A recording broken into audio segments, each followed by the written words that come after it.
Dream team for the Rugby Championship first round.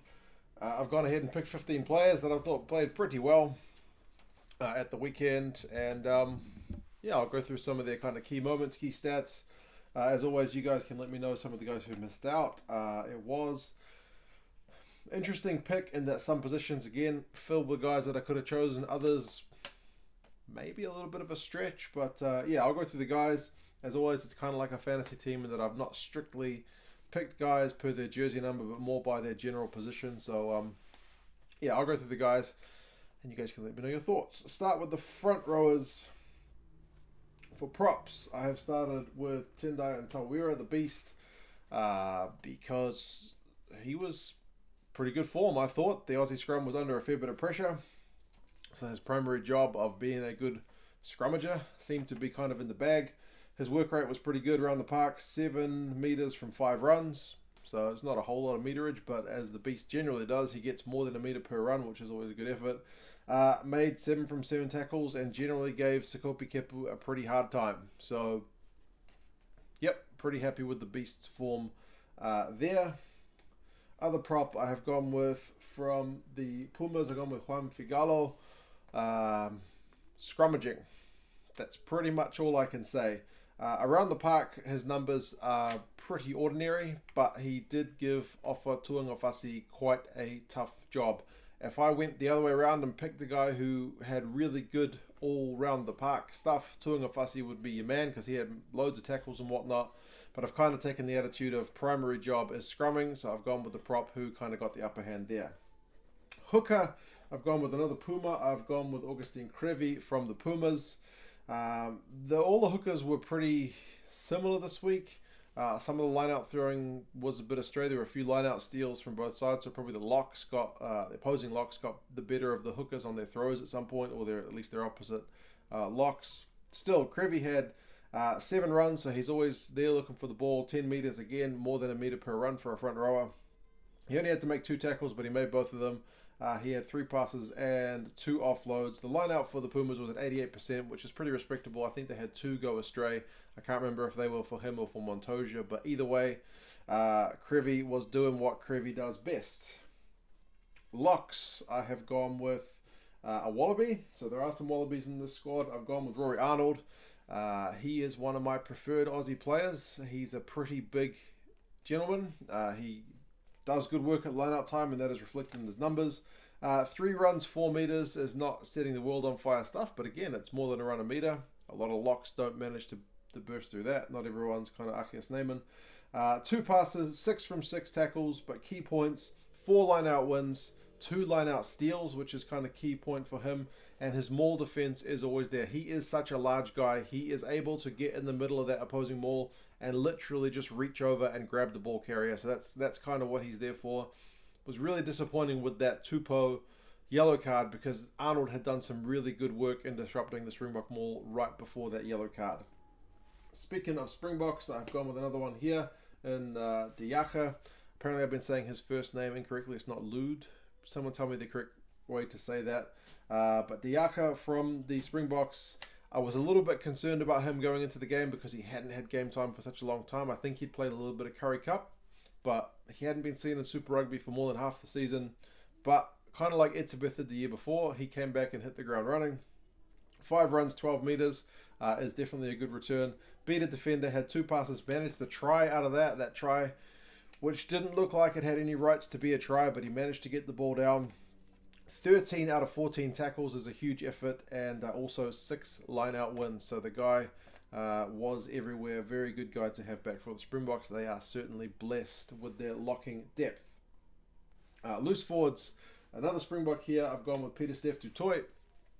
He had a pretty immense game, as we're kind of like to see from him. Another guy who had a bit of an injury-riddled Super Rugby season. 5 runs for 23 metres, and you'll know part of that was a clean break, which he got one. He had a defender beaten. He had a kick during that that clean break. Somebody told me that back in the day when he was like prior to a growth spurt, somebody said in the comments he used to play fullback, and that kind of showed because he showed some pretty deft skills to put a kick through for Herschel Yankees. He had a line-out win. He had a turnover. 14 out of 15 tackles again. what doesn't that guy do? He is such a good representative for the Springboks. Definitely a good guy to support. Another Lucy, another Springbok, going Francois Lowe. He was back from Europe and back in good form. I was looking for him at the breakdown, and he did make his presence felt there. 8 runs, 11 metres, 4 passes and an offload, so busy around the park with the ball. 10 from 11 tackles, managed a pilfer, which led to a try. Didn't concede any penalties despite putting on all that pressure at the breakdown. So very good return to South Africa for him. It's not all Springboks though. I've gone with Ardie Savea. Here's my final loose forward. He was very busy as well. He was kind of all around the park, as we like to see from him recently. 8 runs, 31 metres. You expect that kind of meterage from him, even though that blitzes pretty much everyone else that I've mentioned. Maybe Diaka has a similar ratio. Even his is not as good, but 8 runs, 31 metres. A defender beaten, 3 passes, 11 from 11 tackles, also a turnover, also a line-out win, which is not always his thing.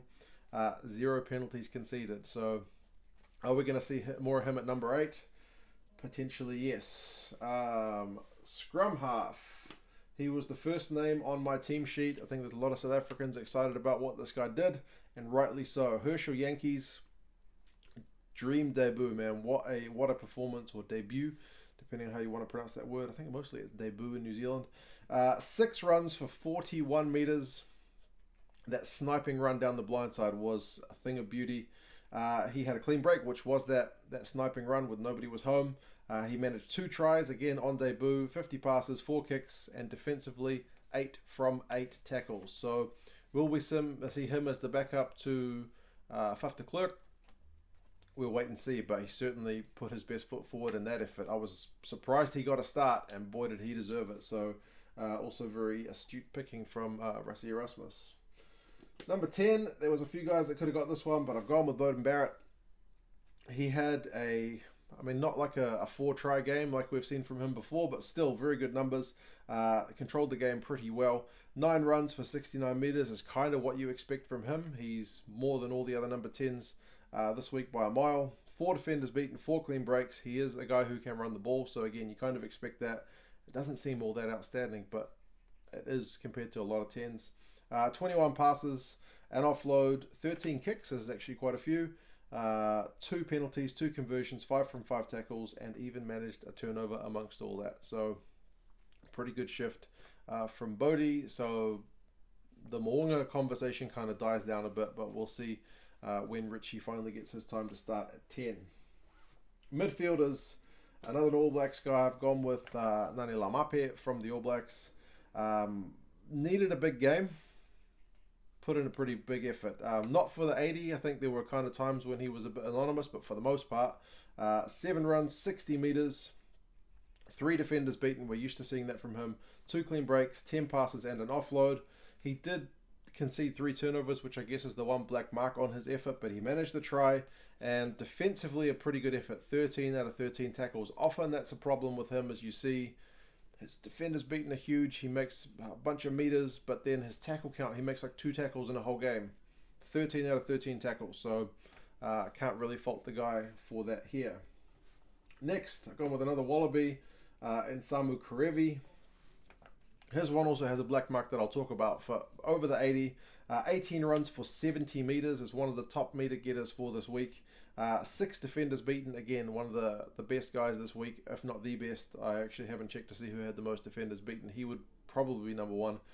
3 clean breaks, 8 passes, 3 offloads. He's involved in most things. He also managed the turnover. 8 from 9 tackles sounds pretty good, but that one missed tackle was on Reinach, who ended up scoring a try. Pretty much went around him and made him look a bit silly. So that is the black mark on his performance. He did have a couple of turnovers conceded as well, but for the most part, I think as a Wallabies guy, you would want Karevi in the team. For what he brings, you can kind of balance out those drawbacks. So you certainly have to manage him, but for what he brings with the ball, a good guy to have. Outside backs, I gone with Ben Smith. Ben Smith had a kind of quietly very good performance.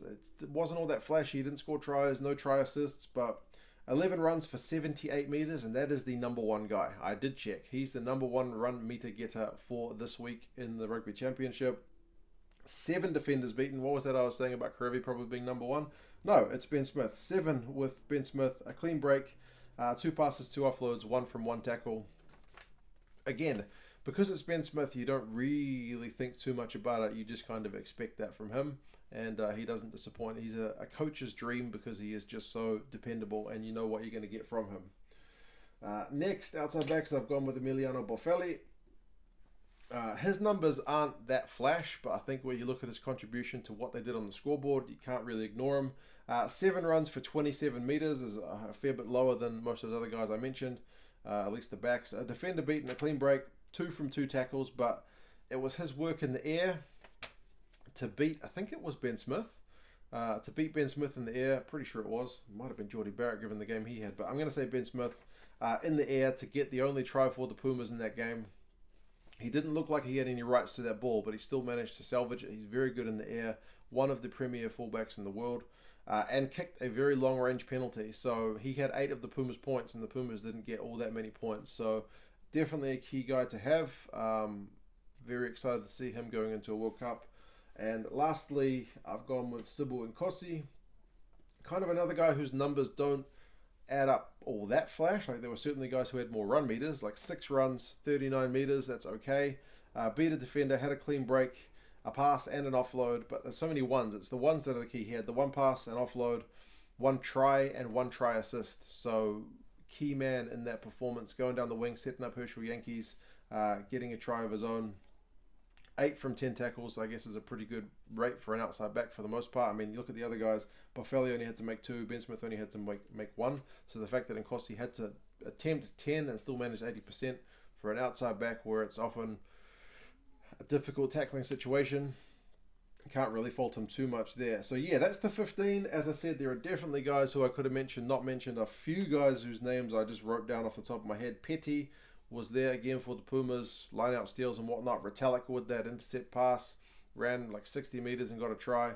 Matera had crazy run meters again for a loose forward. Kubeli, I thought, controlled the game pretty well from when he was on for the Pumas. Slipper, actually, for the Wallabies, was pretty consistent until he had to go off with that big knee to the head. Elton Yankees, the guy who everyone likes to give grief, I've been guilty of it sometimes myself, put in a very consistent performance, which is not a word you often associate with Elton Yankees, but give the guy the credit he's due. He had a good game. De La Fuente Creel made loads of tackles in the midfield. The list goes on.